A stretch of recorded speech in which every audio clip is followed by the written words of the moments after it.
చైతన్య సంస్థ అనేది ఒక చదువులో మాత్రమే కాకుండా ఆటపాటలలో సాంస్కృతిక కార్యక్రమాలలో విద్యార్థులను ప్రోత్సహించేదని Vijayawada one town branch Chaitanya school principal Sunitha తెలిపారు. ప్రతి సంవత్సరం లాగానే ఈ సంవత్సరం కూడా కృష్ణాష్టమి వేడుకలను తమ స్కూల్ నందు ఘనంగా నిర్వహించడం జరిగిందని ఆమె చెప్పారు. చిట్టినగర్లోని శ్రీ చైతన్య స్కూల్లో శ్రీకృష్ణ జన్మాష్టమి వేడుకలు ఘనంగా జరిగాయి. ఉట్టికొట్టే ఉత్సవం, చిన్నారుల నృత్య ప్రదర్శనలు ఆద్యాంతం మైమరిపించాయి. విద్యార్థులు రాధాకృష్ణుల అలంకరణలతో చేసిన ప్రదర్శనలు అలరించాయి. ఈ సందర్భంగా Chaitanya school Vijayawada branch principal Sunitha మాట్లాడారు. ప్రతి సంవత్సరం లాగానే ఈ సంవత్సరం కూడా తమ స్కూల్ నందు శ్రీకృష్ణ జన్మాష్టమి వేడుకలను అత్యంత వైభవోపేతంగా నిర్వహించడం జరిగిందని తెలిపారు. వేడుకలలో చిన్నారులు ప్రదర్శించిన నృత్యాలు అందరినీ ఆకట్టుకున్నాయని, ప్రతి ఒక్కరూ తమ ప్రతిభను కనబరిచారని ప్రశంసించారు. ఆటపాటల్లో, సాంస్కృతిక కార్యక్రమాలలో విద్యార్థులను ప్రోత్సహించే విషయంలో తమ సంస్థ ముందుంటుందని ఆమె అన్నారు. వేడుకలలో పాల్గొన్న విద్యార్థులకు, విద్యార్థుల తల్లిదండ్రులకు ప్రత్యేక ధన్యవాదాలు తెలియజేశారు. ఇటువంటి చక్కటి బృహత్తర కార్యక్రమాలను నిర్వహించడానికి సహాయపడుతున్న ఉపాధ్యాయులు రాజేష్, మురళీకృష్ణ, డీన్, మీనాక్షి తదితర సిబ్బందికి ఆమె ప్రత్యేక కృతజ్ఞతలు తెలిపారు.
ఐఎమ్ సునీత, చైతన్య స్కూల్ ప్రిన్సిపల్గా వర్క్ చేస్తున్నాను.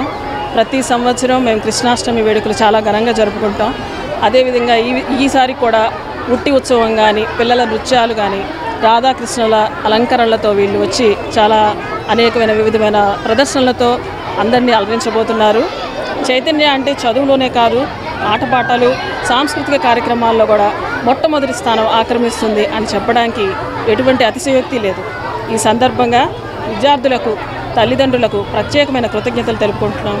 అదేవిధంగా ఆర్ఏ రాజేష్ గారు, ఏజిఎం మురళీకృష్ణ గారు, dean, primary incharge, pre primary incharges వీళ్ళందరి సహాయ సహకారాలతో ఈ ప్రోగ్రాం మరింత విజయవంతంగా సాగినందుకు ఆనందిస్తున్నాను. Thank you so much.